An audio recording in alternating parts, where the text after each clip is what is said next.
You are awful. You know that. You goaded her. Well, she deserves it. All right, now. Right now, I want to know what's going on. No. Why are you in a good mood? You'll find out soon enough. You've done something, haven't you? No, Yes, no. You've done something, and it has to do with Lars. Well, you remember that horse he was so madly in love with? Well, he's not exactly in love with Prince Orloff. Good. She's not going to get him. What have you done? But when the dust settles, Daisy, he won't even be in the running. Ladies and gentlemen, may I have your attention, please? This is the moment you've all been waiting for. The last horse to be auctioned is Prince Orloff. Bred at 12 Oaks Farm in Lexington, Kentucky, sired by Lucky Break with a dam whose bloodlines go back to man o' war. This 3-year-old stallion stands 16 hands and is currently owned by Sheikh Mohammed El Wahab of the independent state of Kuwait. A proven winner, Prince Orloff has come in first at the Forenza Handicap, Otoy, and the Whitney Stakes in Saratoga Springs. We'll start the bidding at $250,000. Do I have $250,000? The bidding is now at $300,000. The bidding is now at $500,000.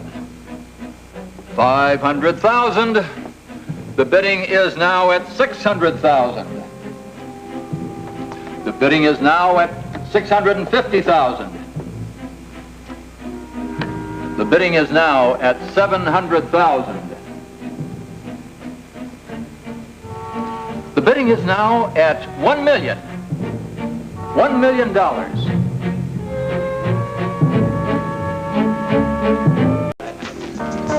Nelson, you sure you all right? Is it hurt? I'm fine. Okay, Colby. I'm okay. Look, Greg, do you need me to call Dr. I'm okay. I just need to catch my breath, man. I'm fine. Okay? How's your arm? I saw you try and break your I'm fall. okay. I'm okay. You hear that, man? The man could have broke his arm. Jesse, I'm all right, okay? Man, look at them steps. No wonder he fell. Now, hold on. No, you hold on. The man could have been hurt bad, Now, look, real kid, bad. if you want to lose your job, you'll keep your voice down. Jesse, it's okay. I'll take care of it, all right? Well, I'm gonna get the man a beer, and it's gonna be on the house. Sounds good to me, Jess. Excuse me, Mr. Hills, Jeff Hills. And look, miss, I'm sorry about your friend, but it's really not my fault. Well, are you aware, Mr. Hills, that there are laws against discriminating against the handicapped? Now, who's discriminating? I am trying to run a restaurant here. Yeah, well, fine, but every public gathering place is supposed to have at least one safe entrance for wheelchairs. Unless you have an exemption. Do you have an exemption, Mr. Hills? What are you, a lawyer? No, I'm a student, but I care about other people's rights.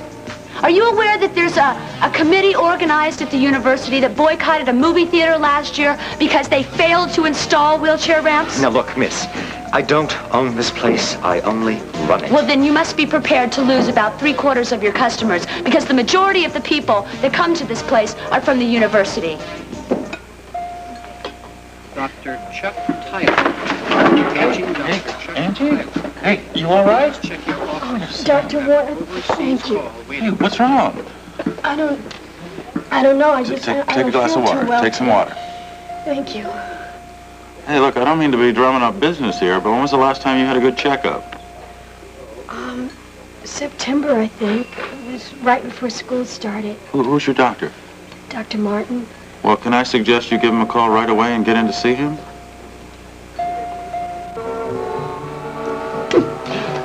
There we are. Devon. Oh, it's nice. Thank you. I love it, really. I thought you would. Yes, I do. Hey, oh, Deb! Look at you, hon. I hardly recognize you. What a genius this guy is, huh? Yes, he is. You know, when you have little pinched features like you have, you got to keep the hair off your face, you know. Shows it off really good. Right. Say hi to your mom for me, Deb. I sure will. Oh, Mrs. Lee. Mrs. Lee.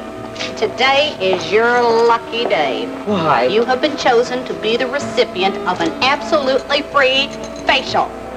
Oh, Opal, that's wonderful. Isn't that going to be Thank great? you. So just sit tight, take off your glasses, and we'll get right on with it. Okay. Well, thank you very much, and have a good day, and your hair looks great. Oh, Bye-bye. thank you. Bye. Goodbye. Oh,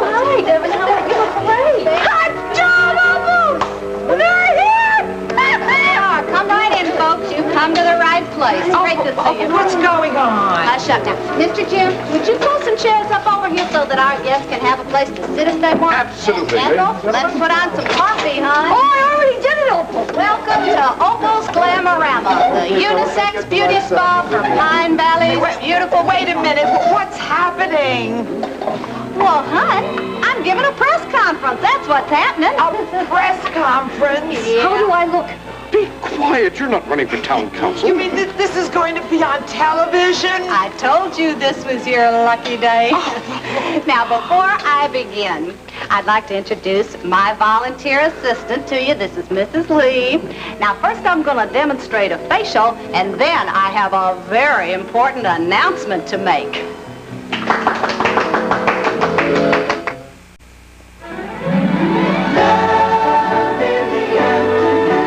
On One Life to Live, a private recital for Vicky Bravo! leads to an unexpected moment with David.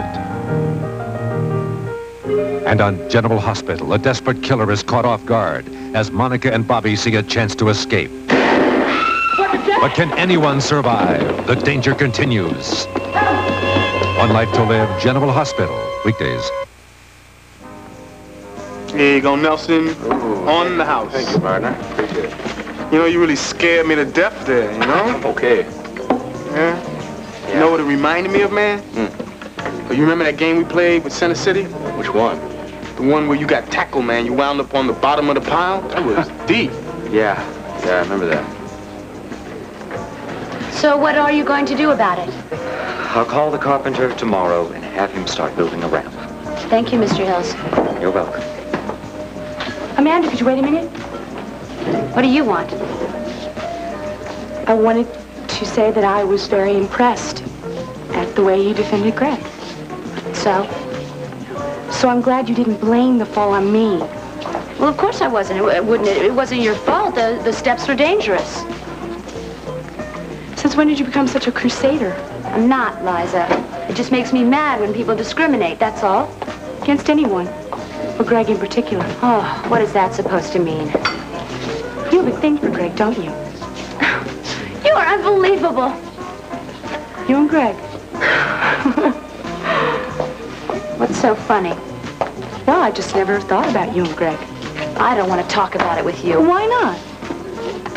Because you are a scheming, disloyal little creep, that's why. Oh, you still think I took Tad Martin away from you? I don't really. I don't think it, Liza. I know it. Well, let me just tell you something for your information, okay, Amanda? I did no such thing. He wasn't yours to begin with. Well, I don't care, because I don't want him, and you can have him. Where are you going? I'm going over here to see how Greg is. All right, fine. But you just remember, Amanda, he's with me. As you can see, I am a working woman. And if elected, I intend to stand up for the rights of all the poor working people in this town. People who pay their taxes without fail and nobody ever listens to them. Does that mean you're running on a populist program? Platform? Huh? Populist platform? Yeah, that's right. That's my platform, is a populist platform. That's right. I intend to give the voters a choice this year. Well, Mrs. Gardner, are you saying that the present makeup of the town council does not reflect the needs of the people? That's exactly what I'm saying. You can quote me on that. Such as? Such as what? Such as where are there changes that you would make? Crime. I would change crime. Go on. Mrs. Gardner will be presenting her comprehensive crime program to the mayor as soon as the elections and notices have been finalized. She has nothing further to say on the subject at this time. Thank you, and that is correct, except I would like to add that I'm going to do something about the fact that whenever you need a cop, they are nowhere to be found. When someone's trying to break into your cash register, more likely as not, they're standing on some street corner looking at the women walking by. But yet, when you try to run a red light because you're in a hurry and there's nothing coming, they give you a ticket every single time, don't they?